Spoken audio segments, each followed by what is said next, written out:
متعبا من السفر، صامتا من كثرة الفقد، منهكا من قسوة الحنين، ومنكسرا من خيبة العمر، هكذا عاد لبنت جبيل ابنها الحاج غسان بهجة بزي. عاد كما تعود السنون إلى السقف الذي حماها من الريح، قاطعا المسافة الأخيرة بين الغربة والوطن. عاد لا كما أراد، بل كما شاء القدر، محمولا على الأكف، مكللا بالورود والدمع، عائدا إلى البلدة التي ظل يحن إليها في كل يوم من غربته التي امتدت لعشرات السنين. تلك البلدة التي أضماها بانتظاره استقبلته كما تستقبل الأم ابنها العائد من برد طويل، فغسلت غيابه بالدموع الدافئة، ونثرت عليه صمتها بزهور جمعتها ذات ربيع. الحاج غسان وجه من وجوه بنت جبيل، من ترابها الذي يشبه الناس فيها، من طيبتهم وكبريائهم وصبرهم الطويل.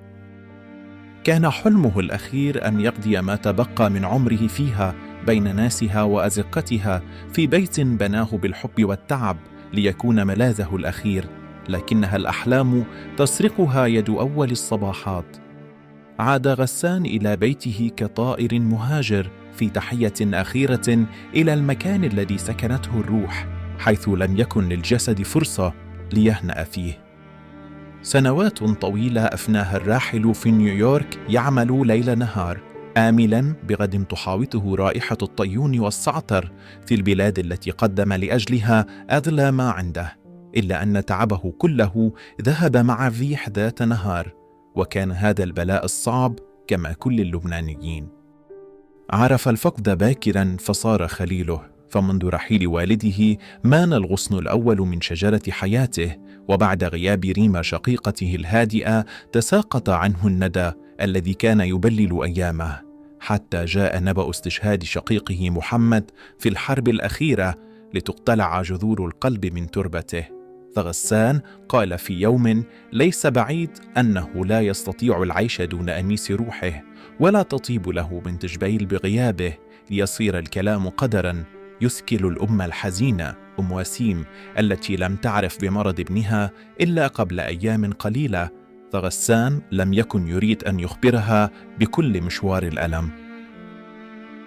كان غسان قد عزم على العودة حينما اشتدت عليه وطأة المرض، فكان الحلم بسيطا كدعاء أن يجلس قليلا في ظل ساحة النبي يسمع أذان الجامع الكبير ولو لمرة أخيرة، ويغمض عينيه اللتين أتعبتهما رياح الفقد في بنت جبيل.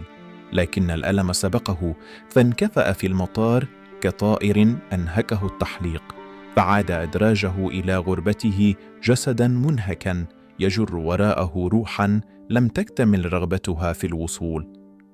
في يوم تشييعه غصت بنت جبيل الحزينة بأهلها ومحبيه، امتزجت الدموع بالذكريات الكثيرة، وحمل نعشه بين أيد تعرف أنه لم يغب عنها يوما.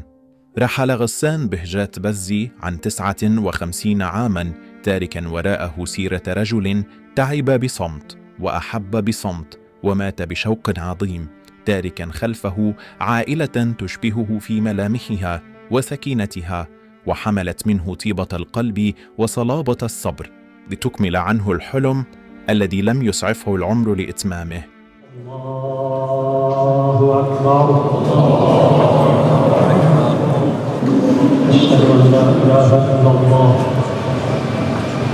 وحده لا شريك له، إله واحد أحد، فردا صمدا، حيا قيوما وترا، لم يتخذ صاحبة ولا ولدا، ولم يكن له ضدا ولا ندا.